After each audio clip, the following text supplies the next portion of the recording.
it's like the center of my back. And she was like, you need to embrace your human form. They're saying that this is where your wings would have been and that you've really struggled in your human form. And I was just like, what the hell? And I started crying. But it was just confirmation for that feeling that I had. And even in a physical way, I was feeling it in my body. So I would say that there's so much more to us than we understand. And many of us at this time, we're really reawakening. We're remembering so much more of who we've been and what we're here to become than at any other time in history. Okay, well, I want to jump in because we've got a private question on the chat, and I have permission to ask this. This is a friend of mine, and then I want to talk about my experience with you because we can get a little more concrete, and I think that helps people. Yes. So I have one of my closest friends here in Raleigh. He, as you were talking, he said that's how he felt like last December, and he wrote a book about it. And he had a fiance that committed suicide, and so he's wondering if she transformed into an angel. Is that something that can... Does that happen with people? Absolutely. In fact, my father committed suicide in 2001, and that was one of the hardest things I ever went through. And I've been through a lot, and that was a really hard one. But in that situation, my father was coming to me in spirit, and I know probably some of my family thought I was losing my mind, and, oh, you need to grieve, you need to, there's all these logical things that I needed to do. But in my intuition, at my soul level, I knew this was happening, and I was having spirits come to me. I felt like I was in an episode of Ghost Whisperer for a long time, where I was just like, what the crap? I just need to wear a prom dress, then I can have it all down. But basically, just that experience of these spirits coming to me all the time, and it was really overwhelming at first. But my father, he kept coming to me, and he told me, there was a day where, as I had helped many spirits pass over and move into, literally, it's so stereotypical, but moving into the light and like transitioning, I've helped many with that, and it's changed energies in people's homes if I do a home clearing and different things like that. But my dad, as I talked to him, he said to me that he had made an agreement that he would stay with me and my siblings, my mother, my grandmother, aunts, all of our family. He had made this choice to be a spirit guide for us. So I feel that, humans, they choose, like when you die, you're just leaving your physical form, but you're just passing through another door into a new realm, into a new experience. So really, there's nothing to be afraid of that transition. I feel humans are very confused about death, and that's what scares them. But as they understand more the truth that you're just your spiritual energy, you'll never stop. You will always keep going. And so for his fiance to pass away, she chose to leave human form for some higher reason. It was no longer serving her. And as she moved into that more infinite space, she can move around much more swiftly. And so a lot of beings will choose to go into that realm to actually assist behind the scenes. And some of them do become angels, like you were saying with the movie you referenced. Humans. Clarence. Yes, Clarence got his wings, yeah. Yes, and he was assisting, and basically we have that opportunity as well. If that's our desire to evolve, then there's certain, I feel, initiations we have to pass through. Like before I was even called to be a healer in this way, there was certain initiations I had to pass through, and I had to come clean in my own way. I had to clear myself. I had to clear all the low vibrations of fear. I had to truly clear ego. I've observed how much ego can really cause havoc in a healer's life, and can lead them to take advantage of others, or can cause them to feel insecure in ways that they don't really step into their power. And so the ego being cleared is so important if we're to serve others. We can't really truly serve another if we're coming in a competitive energy. We have to really be there in service. So I feel like with Clarence, he was being taught, you got to have patience and help this guy. He's really lost. And absolutely, many angels are, summoned in that way.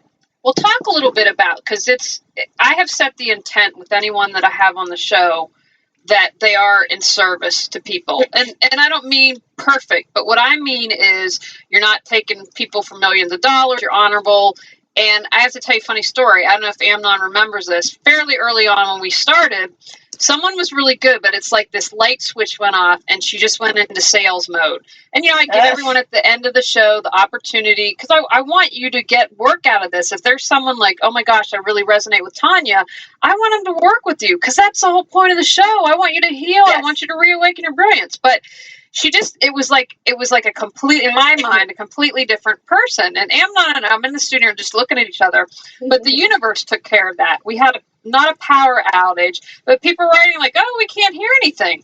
And we're cracking up. And after the show, I said, I don't want to post this one. How do you feel? And we were both in agreement. You're spending too much time on this.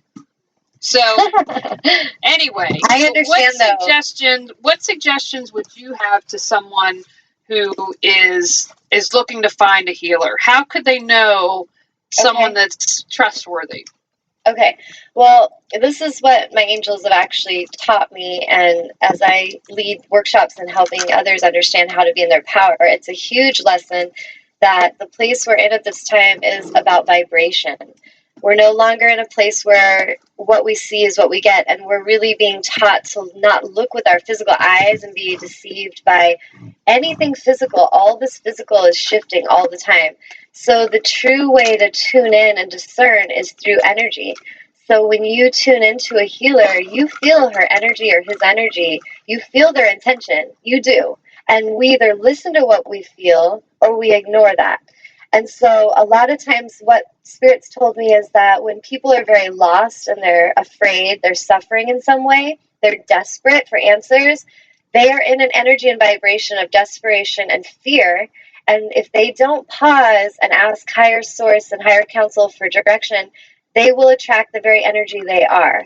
So they may go to a psychic fair or somewhere and they're in such fear and desperation, they will naturally, in laws of attraction, they will attract an energy exactly in that vibration who will tell them fearful things, who will try to control and manipulate their mind. And so what's important is if you're struggling, because we are human and there's a reason there's healers and light workers on this planet, because we are here with a mission to assist humans. That is what fulfills us. That is what we're here to do. So we want to assist. However, it's really important that humans, when they're struggling, that they go into meditation. I truly feel the entire planet will shift and benefit from understanding consistent practice and commitment to meditation in itself, just that simple shift. And as we tune in, meaning just calming down, connecting with our breath, asking higher counsel, calling in our angels, and asking for guidance, we temporarily take that shift from we're over here in this low vibration of fear, and we shift the dial to higher vibration. We're calling in assistance from a higher vibration. And it's really important that we remember to pause and to do that, because if we don't, we'll just keep attracting the lower vibrations. And even that's perfect, because I really had to look at that. Why is it that some humans have been taken advantage of so much? But as I worked with these clients, they came to me and they're like, I don't even know if I trust anybody anymore. Because, they come in with their hands crossed. They're like, And I just tune into them and I'm like, oh, you've been taught lots of lessons about trusting your own intuition. Like, what have you learned? Because it's really all about their own journey. And as we learn to trust that, even the ones that took advantage of us, they actually were teachers. They were there to help us to learn that. So not that I'm saying, oh, it's okay that people do this, but at the same time, there's a process that we all have to move through to come into this empowering space. And when we take that step in deliberation, many of us do so because we have not been there before. So we understand and learn from the contrast. But I would say just, pause and call in your angels and guides and ask for direction and trust your intuition. There's times every client that comes to me, I don't really market traditionally. I share truthfully on Facebook. I'll share testimonials. In the community, people have a lot of respect and reverence for what I do, and they share that heartfelt. And so it just happens organically. There's not really anything I'm trying to make happen or get into the minds and how do I get the most clients, and how do I get all these wounded people to do what I think? It's nothing like that. But there is that energy on the planet. And so it's really important that we tune in and we trust our intuition, because we're being guided. Like those who are here today, There's higher reasons, and our angels summon us exactly where we need to be at the exact time. And if we're paying attention and we're tuning in, then we're getting what we needed. If we're not, then it's okay. We just missed that opportunity. It'll come back around at another time. Talk a little bit about, we were talking before we started the show, because you were talking about empowerment in that last little segment.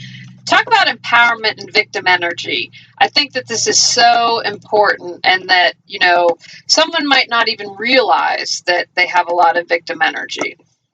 Yes.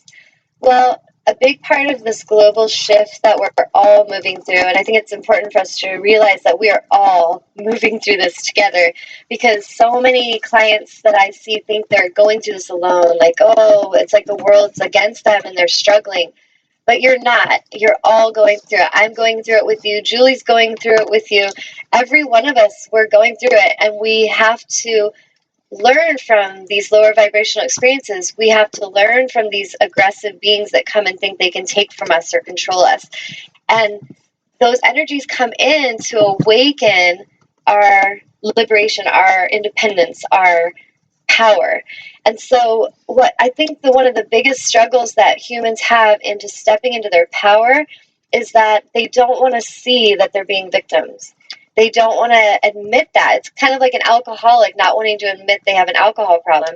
It's going to take quite a bit of time for them to actually heal when they're in denial.